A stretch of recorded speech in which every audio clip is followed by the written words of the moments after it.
we're going to talk about what the Russians have done in Ukraine today. If you don't know me, my name is Darren Gertis. I'm a management professor who's built multiple leadership programs at Charleston Southern University. We're going to look at this through the lens of leadership. I also wrote a book. It's called I Need Ammunition, Not a Ride, and you can find it on Amazon. Okay, it is Friday, 20th of May, 2022. It's day 86. Missile strikes were hitting in Odessa, in Kharkiv, in Poltava. Um, Russian troops also shelled a school in Severodonetsk and in Luhansk. Now, the school was sheltering 200 non-combatants, but that hasn't stopped the Russians at all. Russia is also in complete control of the Azovstal steel plant.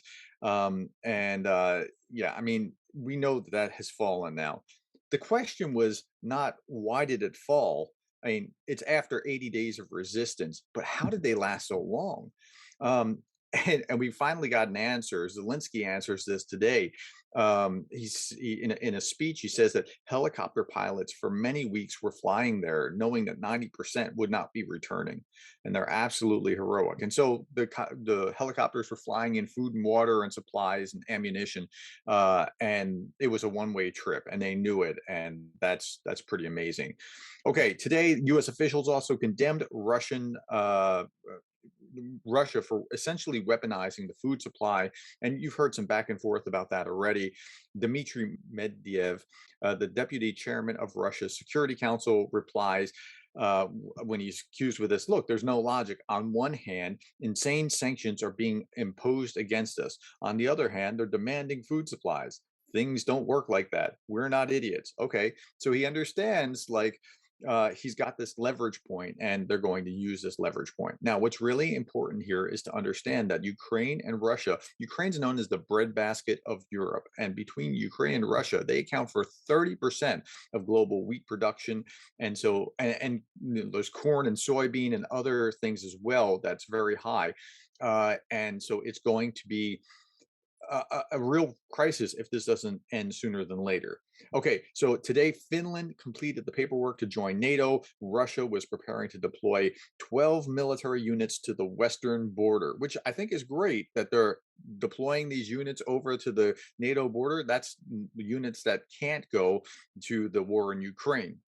Um, Russia also plans to cut off gas to Finland as some kind of retaliatory measure, which is kind of cutting off your nose to spite your face because if you're dependent on the sale of oil and natural gas, to do that is kind of hurting yourself. But natural gas is only 5% of Finnish energy consumption, so it's just a symbolic measure.